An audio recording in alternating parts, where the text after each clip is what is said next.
नमस्कार साथियों, स्वागत है आपका अपने YouTube चैनल ब्रजभाषी हिंदी वाला में। मैं धर्मेंद्र कुमार आज एक बार फिर से जिस पे हम बात कर रहे थे विकार के आधार पे शब्दों के विकार के आधार पे शब्द पढ़ रहे थे हम लोग पिछली कक्षा में। तो हमने उसमें बताया कि विकारी शब्द कौन से होते हैं, अर्थ के आधार पे शब्द कितने होते हैं और व्युत्पत्ति के आधार पर शब्द कितने होते हैं। इन सब पे हमने चर्चा की है पहले। तो विकारी शब्द और अविकारी शब्द, ये परिवर्तन के आधार पर शब्द या विकार के आधार पर शब्द हमने जो बात कर रहे थे, उसी में जो अगला टॉपिक होगा विकारी शब्द। विकारी शब्द पे बात करते हैं।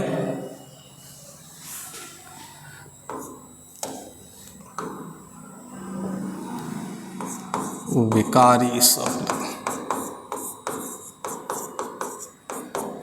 क्या होते हैं, ये वैसे तो मैं बता चुका हूँ पिछली क्लास में कि जिन शब्दों पर लिंग वचन कारक का प्रभाव पड़ता है उन्हें विकारी शब्द कहते हैं।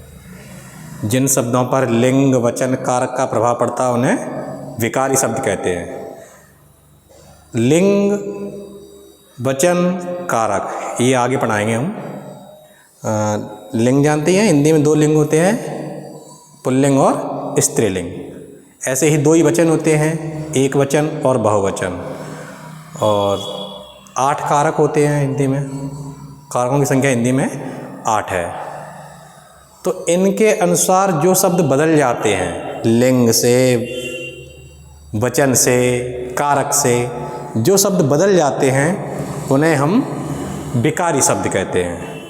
और जो शब्द लिंग वचन कारक के अनुसार नहीं बदलते उन्हें हम कहते हैं अविकारी शब्द। तो विकारी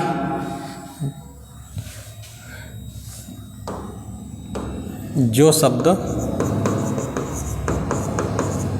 लिंग वचन कारक के अनुसार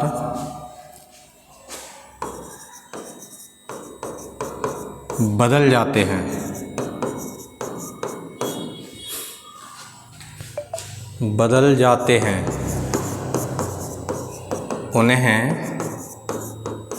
विकारी शब्द कहते हैं।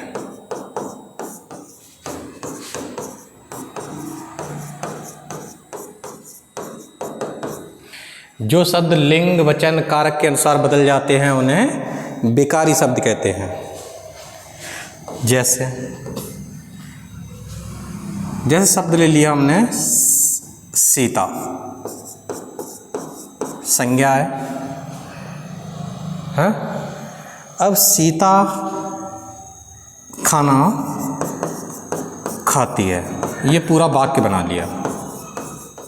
सीता का लिंग स्त्रीलिंग है, इसी के अनुसार क्रिया लगी है स्त्रीलिंग की क्रिया लगी है। तो क्रिया सीता के अनुसार लगी है। क्रिया किसके अनुसार लगी है? सीता के अनुसार लगी है। अर्थात क्रिया का जो लिंग है वो सीता का जो लिंग है उसी के अनुसार लगा है, कर्ता के लिंग के अनुसार लगी है। अगर इसी को कह दें राम खाना खाता है, अब जो क्रिया लगी है वो किसके अनुसार लगी है? पुल्लिंग की लगी है और राम के अनुसार लगी है। ये कैसा है? पुल्लिंग है। और क्रिया किसके अनुसार लगी है? कर्ता के अनुसार लगी है, राम के अनुसार लगी है। तो पुल्लिंग की क्रिया कैसी है? पुल्लिंग है। और किसके अनुसार लगी है? तो राम के अनुसार लगी है। और तो संज्ञा, सर्वनाम, क्रिया, विशेषण, यही तो होते हैं विकारी शब्द। विकारी शब्द 4 प्रकार के होते हैं, संज्ञा, सर्वनाम, क्रिया और विशेषण। तो देखो संज्ञा बदल गई, संज्ञा के अनुसार क्रिया बदल रही है। संज्ञा का लिंग बदला तो क्रिया का लिंग बदल गया। हाँ, ऐसे ही अगर इसका वचन बदल देते, सीता की जगह पे कह देते वे खाना खा रही हैं, तो क्रिया लगेगी उसके वचन के अनुसार। वे बहुवचन है तो क्रिया भी बहुवचन की लगेगी। वह खाना खा रहा है, अब वह पुल्लिंग है तो क्रिया भी खा रहा है पुल्लिंग की लगेगी। एक वचन है तो एक वचनी क्रिया लगी है। वह एक वचन है तो क्रिया भी एक वचन की लगेगी, और वह पुल्लिंग है तो क्रिया भी पुल्लिंग की लगेगी। वह खाना खा रहा है, वह एक वचन है पुल्लिंग है, तो इसी के अनुसार क्रिया लग रही है खा रहा है।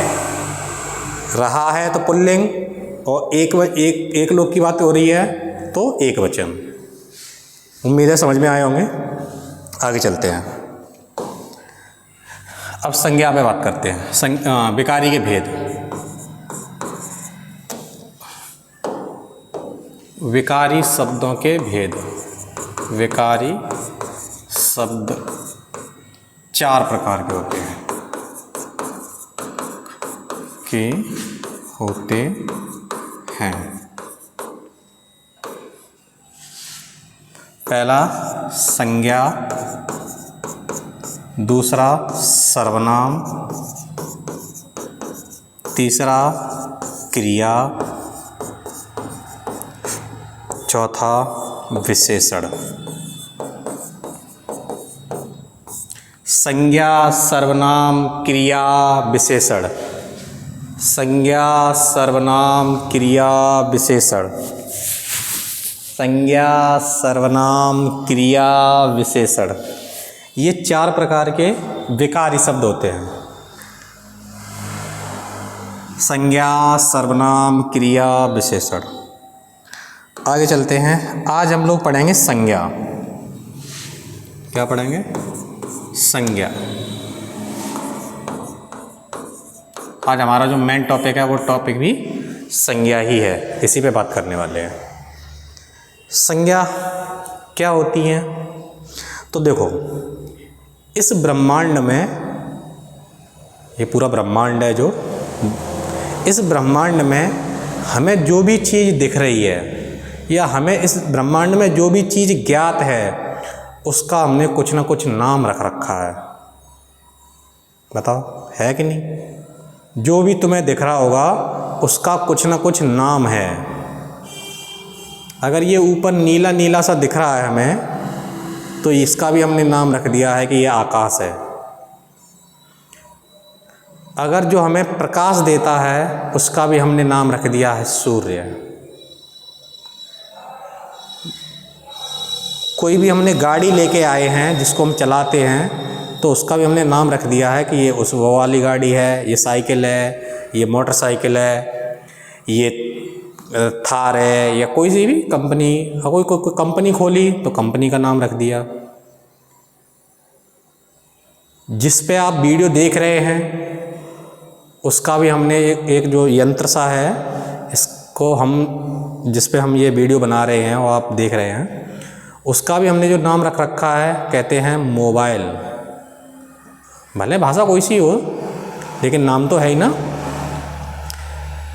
कोई जैसे लकड़ी है, तो लकड़ियों का भी हमने नाम रख रखे हैं। ये शीशम की लकड़ी है, ये साखू की लकड़ी है, ये बबूल की लकड़ी है। किसी का भी हमने, जो जितनी भी वस्तुएं हमें जो दिख रही हैं, उनका कुछ ना कुछ हमने नाम रखा है। और जो हमने वो नाम रखा है, उनका वो नाम ही संज्ञा है। इस ब्रह्मांड में जो वस्तुएं हमें दिख रही हैं, उनके जो नाम हैं वो संज्ञा हैं, ना कि वो वस्तुएं संज्ञा। वो वस्तुएं संज्ञा नहीं है, उन वस्तुओं के नाम संज्ञा हैं। हमें थोड़ी सी पीड़ा हुई तो हमने भी उसको भी नाम रख दिया है कि पीड़ा। अब नाम पीड़ा ही है वो तो। घबराहट, ये भी नाम रख दिए हैं। कोई आदमी जा रहा है जर्जर जैसा, उसको भी कह दिया कि इसको बुढ़ापा है। हट्टा कुट्टा कोई जवान जा रहा है, उसको भी कह दिया कि ये जवान जा रहा है। यहाँ तक कि हम लोगों को भी नाम रख रखे हैं, पक्षियों के भी नाम रखे हैं अलग अलग। ये कौआ है, ये चिड़िया है, ये बगुला है, ये चील है, ये बाज है, सबके नाम हैं। कोई कंपनी भी हम खोलते हैं तो उसका भी एक नाम रखते हैं। कुछ भी जो भी हमें दिख रहा है उन सब के कुछ ना कुछ नाम हैं, और जो वो नाम हैं वही संज्ञा है। उम्मीद है समझ में आ रही होगी। तो संज्ञा क्या है? किसी वस्तु,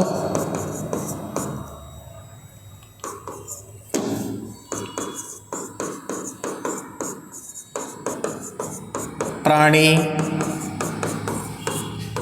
स्थान या भाव अथवा पदार्थ के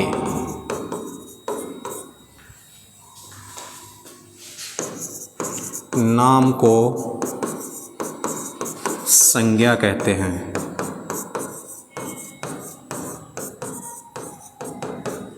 किसी वस्तु, प्राणी, स्थान या भाव अथवा पदार्थ के नाम को संज्ञा कहते हैं।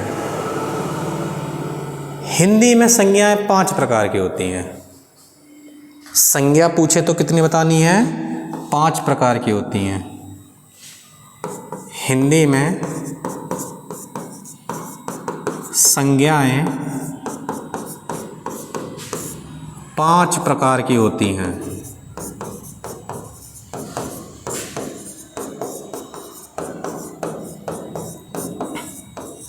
हिंदी में संज्ञा कितने प्रकार की हैं? 5 प्रकार की हैं। मुख्य रूप से पूछे कि हिंदी में संज्ञाएं मुख्य रूप से कितने प्रकार की हैं, तो मुख्य रूप से 3 प्रकार की हैं। हिंदी में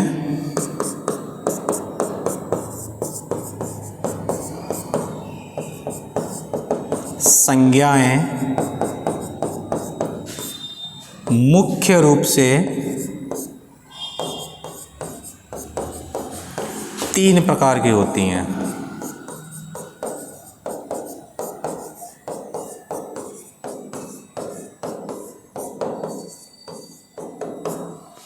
हिंदी में संज्ञाएं मुख्य रूप से पूछे तो 3 प्रकार की, और वैसे पूछे तो 5 प्रकार की, या कुल पूछ ले तब भी 5 प्रकार की।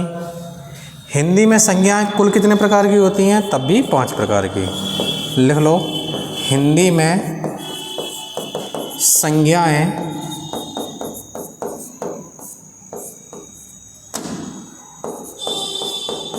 कुल 5 प्रकार की होती हैं। 5 प्रकार की होती हैं। कुल कितने प्रकार की होती हैं? 5 प्रकार की। मुख्य कितनी है? 3 प्रकार की। संज्ञाएं कितने प्रकार की होती हैं? तो भी 5 प्रकार की। ऐसे ही आधुनिक मान्यता के आधार पर संज्ञा कितने प्रकार की हैं? तो आधुनिक मान्यता के आधार पर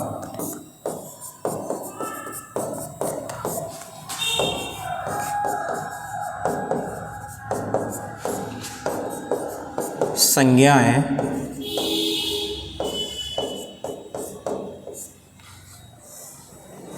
3 प्रकार की होती हैं।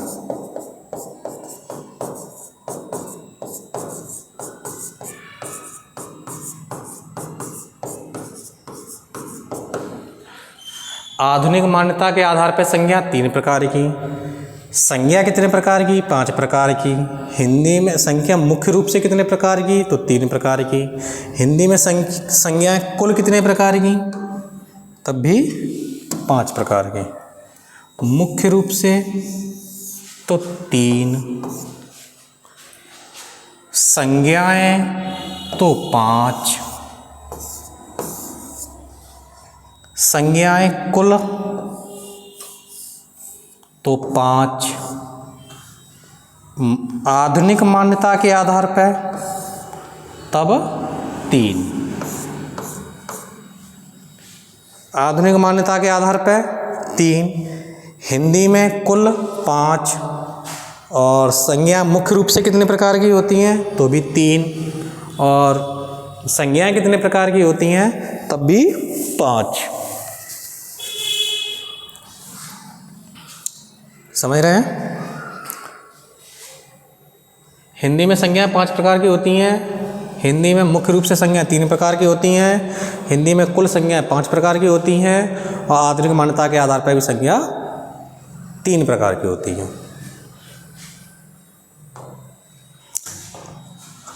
कौन कौन सी हैं? पहला,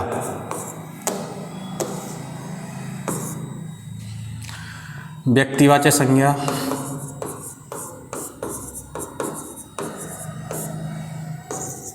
जातिवाचक संज्ञा,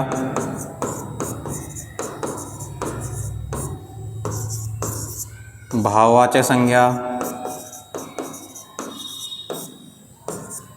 पदार्थवाचक संज्ञा, वो समूहवाचक संज्ञा, और 5वीं पदार्थवाचक, या इसी को कहते हैं धातुवाचक,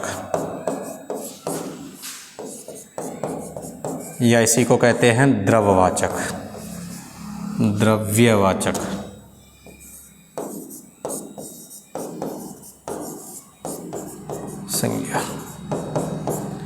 संज्ञा कितने प्रकार की होती हैं? 5 प्रकार की होती हैं। कौन कौन सी? व्यक्तिवाचक, जातिवाचक, भाववाचक, समूहवाचक या और पदार्थवाचक। पदार्थवाचक के 3 नाम हैं, धातुवाचक और द्रव्यवाचक। व्यक्तिवाचक, जातिवाचक, भाववाचक, समूहवाचक, पदार्थवाचक या धातुवाचक, या एक नाम और इसका द्रव्यवाचक।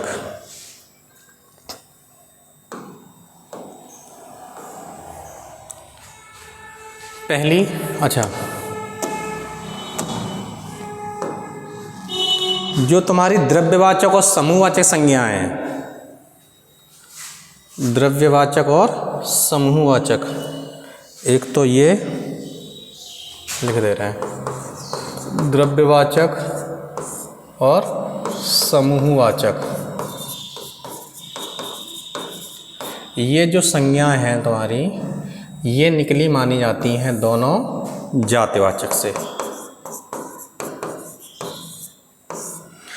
द्रव्यवाचक और समूहवाचक संज्ञा जातिवाचक संज्ञा से निकली हैं, इसीलिए संज्ञा को मुख्य भेदों को 3 बताए गए हैं। इनमें एक द्रव्यवाचक नहीं जोड़ते और एक समूहवाचक नहीं जोड़ते। मुख्य भेदों में इन 2 को नहीं जोड़ा जाता, द्रव्यवाचक को और समूहवाचक को। तो संज्ञा कितनी हो जाती हैं? 3, और इनको भी जोड़ दें तो संज्ञा कितनी हो जाती हैं? 5। ठीक है। अगला शुरुआत करते हैं व्यक्तिवाचक संज्ञा से।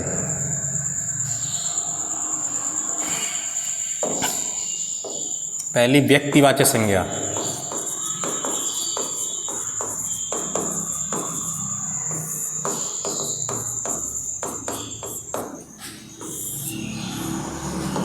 व्यक्तिवाचक संज्ञा क्या होती हैं?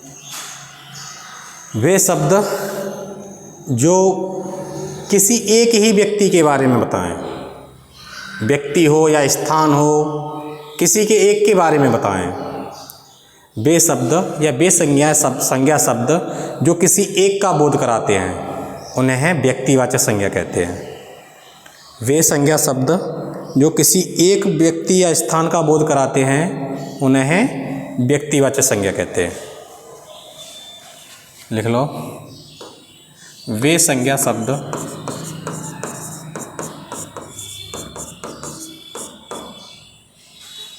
जो किसी एक निश्चित व्यक्ति या स्थान का बोध कराते हैं। स्थान या अथवा वस्तु का बोध कराते हैं, बोध कराते हैं। वे संज्ञा शब्द जो किसी एक निश्चित व्यक्ति, स्थान अथवा वस्तु का बोध कराते हैं उन्हें व्यक्तिवाचक संज्ञा कहते हैं। जैसे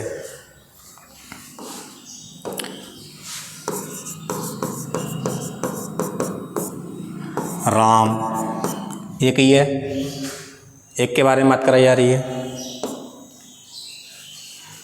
श्याम, सीता,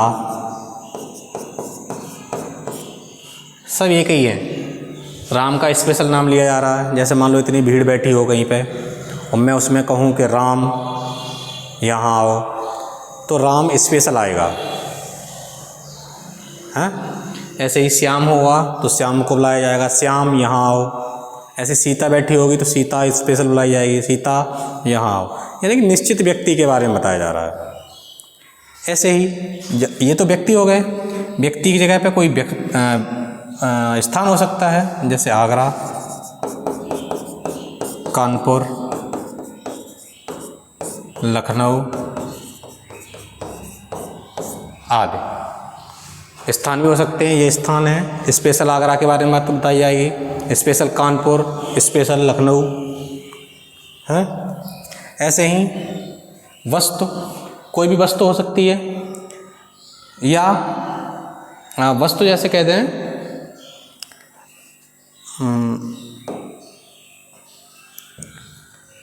वस्तु के बारे में जैसे कह दें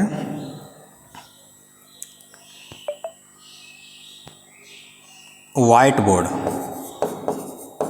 व्हाइट बोर्ड वस्तु है, केवल व्हाइट बोर्ड के बारे में बात करी जा रही है? ऐसे ही कह दें बांस, बांस के बारे में बात करें, लकड़ी है, लकड़ी है, वस्तु है, वस्तुओं में भी बांस के बारे में बात करी जा रही है। नीम, बबूल आदि। ये जो या तो वस्तुओं के, वो व्यक्तियों के नाम बताएं, स्थान के नाम बताएं, वस्तुओं के नाम बताएं, लेकिन स्पेशल नाम बताना चाहिए। स्पेशल नाम बताएगा तभी व्यक्तिवाचक संज्ञा होगा, अदरवाइज नहीं होगा। अब देखेंगे जातिवाचक और व्यक्तिवाचक में थोड़ा कंफ्यूज होता है, उसको कैसे दूर करेंगे। जैसे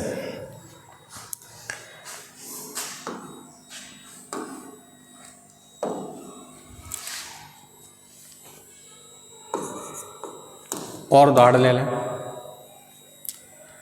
जैसे कहें चंबल, यानी कि ऐसे कहते हैं नदियों के नाम, नदियों के नाम व्यक्तिवाचक संज्ञा होते हैं। नदी, झील, नदियों के नाम व्यक्तिवाचक संज्ञा होते हैं। वाचक संज्ञा होते हैं। नदियों के नाम किस में होते हैं? व्यक्तिवाचक संज्ञा में होंगे। ऐसे ही कहें नदियों के नाम के अलावा झील, तालाब, झरना, देश,